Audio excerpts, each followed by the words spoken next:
Clever device, this probe of ours. Hey, can it fly for this long? Yes. Longer than you can stand on your feet. Sounds like the perfect research unit. Maybe even better than a human. Well, let's not exaggerate. Of course, I wasn't being serious. However helpful they may be, they're still just tools in the hand of man, often faulty.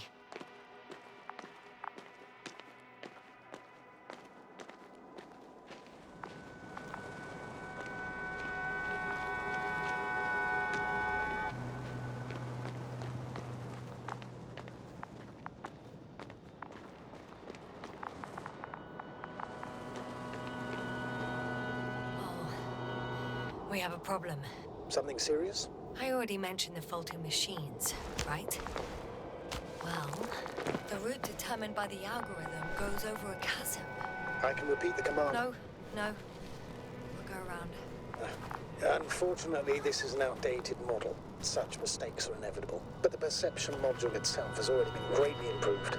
Its accuracy increases exponentially. Exponentially? Can you imagine us, proteinaceous creatures, developing so quickly, sir? No, not in the course of evolution. You can't perfect a person like that. That's right, you can't. We wait thousands of years for visible changes. Oh, have you started to fear for your position? Well, everything indicates that the clear distinction between humans and robots will soon disappear. And then what? We won't be limited by our own abilities. Robots will excel in areas where we either cannot or do not want to surpass them. To put it bluntly, they will do the dirty work for us. And we'll just sit in the warm privacy of a laboratory? Send them to the other side of the universe? Yeah, that's one example. Well, I don't know. Shh, Astrogator. Can you hear that? What am I supposed to be hearing? That's the point. Nothing. Silence. We're talking about robots, and Dr. Gorski still hasn't spoken on the channel. Well, I don't know. He must be a long way from here.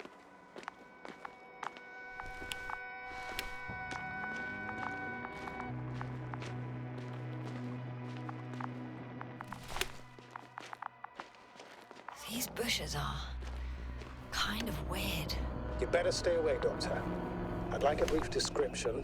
Just keep a distance. Allow me to use the language I would use to describe living forms, sir. Of course.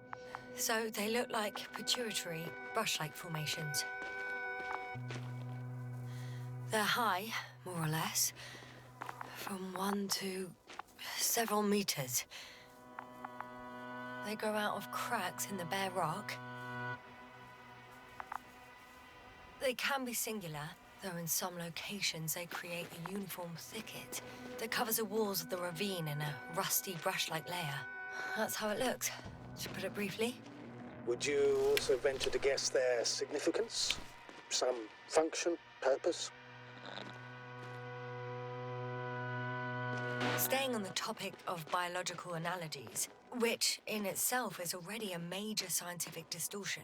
Yes, I understand. These are not real plants. But if they were plants, those protruding parts climbing up, they would serve to obtain energy, mainly solar.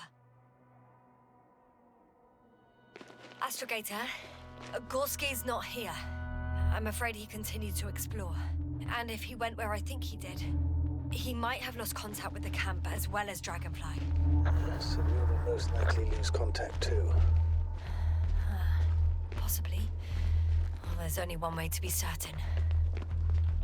It's your decision, sir. Please continue your search. We have to find him. You may lose another crew member. If you think so. Turn back now. No, I won't. I can't leave him. It's just... I'm going to.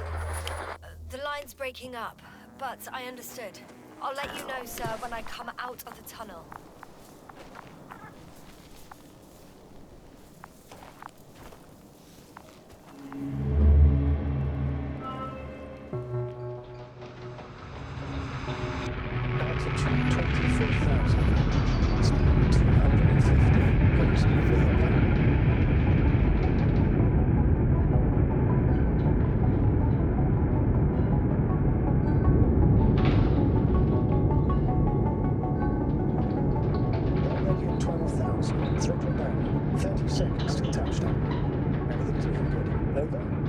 Roger that.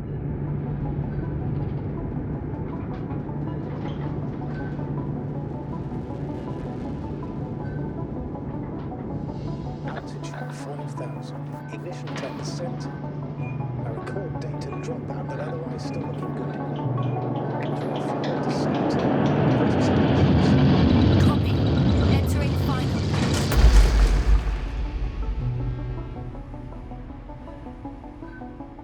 Hopper has landed. I repeat, Hopper has landed.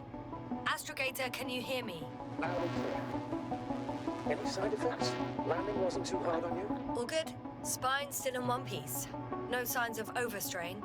Not even shortness of breath. Perfect. Hopefully the hike to camp goes just as smoothly.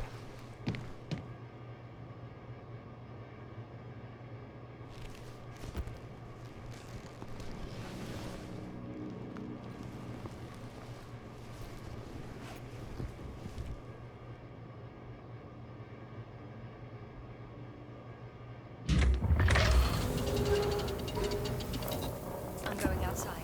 Visibility? 100%. The dust has already settled.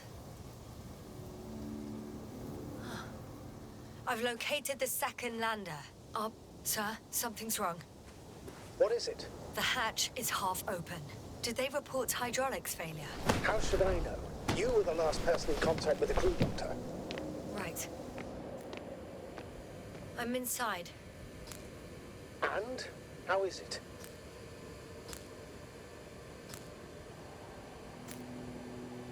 Even if they wanted to, they couldn't go back to Dragonfly.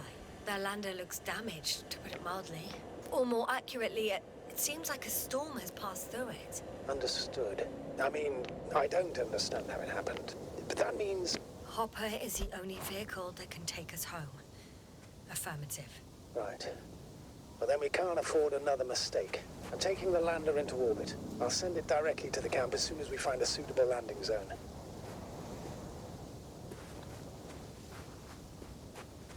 Astrogator, I don't know what we expected. Coming here at the end of our expedition. The equipment is barely working. If it works at all. And you, sir. You barely escaped alive. Okay, I admit that we have a very successful campaign behind us. But I feel like we've used up all our luck. And now, we're asking for trouble. It's just one planet too many for us. Which doesn't change the fact we're here. Let's focus on completing this mission. There won't be another. It better be that way. We have the right to come home at last. I'm afraid I'm unfamiliar with such a law. But there is one thing I can refer to when we find ourselves in a difficult situation. If the continuation of the mission endangers the lives of the crew, the provisions of the imprimis homini law apply. First and foremost, the safety of people is what matters. It's good to know we have this right, but I wish we didn't have to use it. Whoa. Damn. You were right, Cobble. It's beautiful here.